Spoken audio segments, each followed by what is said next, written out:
Hong Kong has long been renowned for having some of the highest real estate prices in the world, often topping international indices for both residential and commercial property costs. This is because its status as a global financial hub, coupled with its limited usable land area, has historically led to a near-constant tension between supply and demand. Here's a graph on the median multiple of Hong Kong. The median multiple measures the ratio of median house prices to median household income, and Hong Kong consistently ranks among the highest globally. And as you can see, the cost of real estate in Hong Kong isn't just the highest in the world, it far surpasses any other economy by far. Comparing it to Singapore, which has similar challenges, one can wonder just why Hong Kong's government has left this issue gone unfixed. But regardless of what has occurred so far, what is far more important about Hong Kong's real estate is that it's experiencing a very painful slump.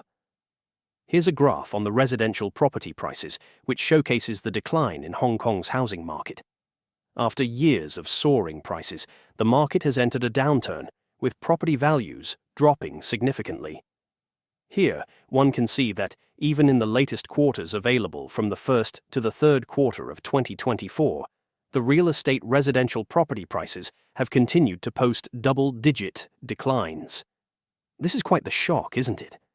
Hong Kong, after all, has always been the most sought-after real estate market, buoyed by domestic buyers, expatriates, and mainland Chinese investors. If we graph out the property price index since the start of the 21st century, we get to see that property prices have always been increasing. So, with this slump, many people are wondering what's causing this. Is this related to the overall real estate slump in China? Or is it because of the changing global economic environment that we are currently experiencing? Well, let's talk all about the problems that Hong Kong is facing. The very first problem that is hitting the real estate industry in Hong Kong can be no other than global interest rates. If we graph out the Federal Reserve interest rate in the United States, we get to see just how fast it has gone up in a short amount of time. Here, you can see that US interest rates have gone up to more than 5%. But what does this have to do with Hong Kong? It's the fact that Hong Kong's currency is pegged to the US dollar. This means that whenever the US Federal Reserve raises interest rates, Hong Kong is forced to follow suit. If we graph out the interest rates set by the Hong Kong Monetary Authority, we get to see that Hong Kong's interest rates have a similar pattern to that of the United States. And the problem with having high interest rates is because it makes borrowing costs rise as well. Interest rates that are set by the central bank or monetary authority, after all, is a key factor that determines the cost of borrowing for individuals, businesses, and developers. When interest rates rise, the cost of taking out a mortgage increases. So, with higher mortgage costs, it makes sense that there would be a decrease in demand. On top of that discouraging borrowers, the fact that interest rates are high not just in Hong Kong and the United States, but globally, then it has caused a slump in demand for many expatriates and investors, which have also contributed to the overall decline in demand for Hong Kong properties. Now, on top of the interest rate challenges, there have also been problems with oversupply in the market. Yes, that's correct, even though, historically, there have been more demand, and with little supply in Hong Kong, the exact opposite is now happening. Here's a graph on the office availability rate in Hong Kong, which showcases a sharp increase in vacant office spaces. Here, you can see that from 2016 to 2017, office availability rate has ranged between 6 to 7%, meaning that only a small portion of office spaces remained unoccupied. However, in recent years, this number has skyrocketed, with office availability rates reaching over 19.6% as of the first quarter of 2024. That's a huge increase, and this shows just how demand has disappeared from the Hong Kong market. What's worrying about this is the fact that there have been recent completions in both the office and residential sectors, which have added to the overall inventory levels of Hong Kong. Due to this increased supply and weakening demand, it has caused downward pressure on prices. Some reports even say that Hong Kong, which has always faced a problem for its limited land supply, has forced some developers to offer significant discounts to clear unsold inventory. Now, thirdly, there's also the problem related to politics. Some analysts suggest that Hong Kong's real estate market has also been affected by political uncertainty. After the 2019 to 2020 protests and the subsequent national security measures imposed by Beijing, many investors have grown cautious about the territory's long-term stability. This is partly the reason why, if we graph out the office availability rate in Hong Kong again, we get to see that just prior to the COVID-19 pandemic, office availability had already increased in the fourth quarter of 2019. And on top of this political uncertainty, there also has been an increase in emigration. Many people have left Hong Kong, but what's far more worrying is the fact that a report from the Henley Private Wealth Migration Report said that over 1,000 high-net-worth individuals had left Hong Kong in 2023. This basically means millionaires are also leaving, carrying their money, which has long been a reason for Hong Kong's economic strength.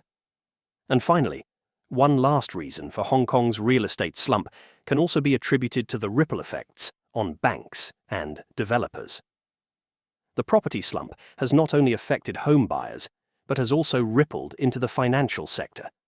HSBC, for example, saw its credit-impaired loans on commercial real estate in Hong Kong surge nearly sixfold to over $3 billion in the first half of 2024. Rising defaults on property loans have increased the risk profile for banks, even though many borrowers are still servicing their debt. Likewise, major property developers are feeling the squeeze. New World Development, one of Hong Kong's prominent developers, reported a staggering net loss of over $852 million in the first half of 2025, with its market capitalization falling by more than 80% since mid-2019. High debt levels, coupled with falling property values, have left many developers with high net gearing ratios and looming debt obligations that are increasingly hard to meet. These pressures can lead to asset write-downs, restructuring, or even default in extreme cases. So, as you can see, the real estate slump in Hong Kong has been caused by many factors. Now, let's talk about what the impact is to Hong Kong's economy, and why it is bad, and some reasons as to why it is good. The biggest problem that the real estate slump would cause is no other than its impact on government revenues. Here's a graph on the revenue from land premium of Hong Kong's government. What this data shows is how much revenue the Hong Kong government collects from land premiums, which are fees paid by developers to acquire land for construction.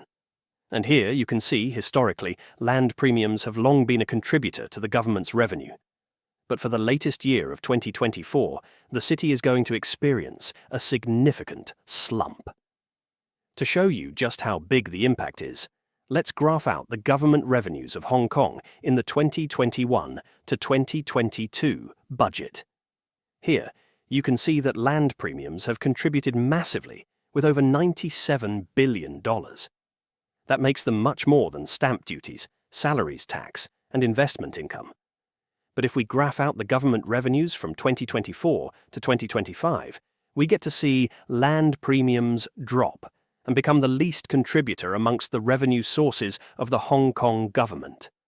So, this slump in real estate is indeed going to hit the government the hardest. Another impact would be property prices. When property prices fall, it causes a chain reaction across the entire economy. For many homeowners and investors, they would see their property values decline. Many people in Hong Kong rely on real estate as a key form of wealth, and a drop in prices means their net worth shrinks. But while that can be a problem to these homeowners and investors, there's actually a good reason why it might be okay, and it's the fact that home prices have helped decrease the median multiple of Hong Kong. If we graph out the median multiple of Hong Kong again and see the latest data, we get to see that the affordability of Hong Kong has become better. Here, you can see in the graph, the house price-to-income ratio has decreased significantly from 15.3 back in 2021 to just around 10.3 in the latest months available for 2024. That's a big drop, And, for the first time in decades, housing in Hong Kong is becoming more accessible to a larger portion of the population. So, Hong Kong's real estate slump is due to many factors, and its effects can either be bad, depending on your situation, and it can be good if you're looking to buy real estate. But anyway, do let us know what you think. Thanks for watching.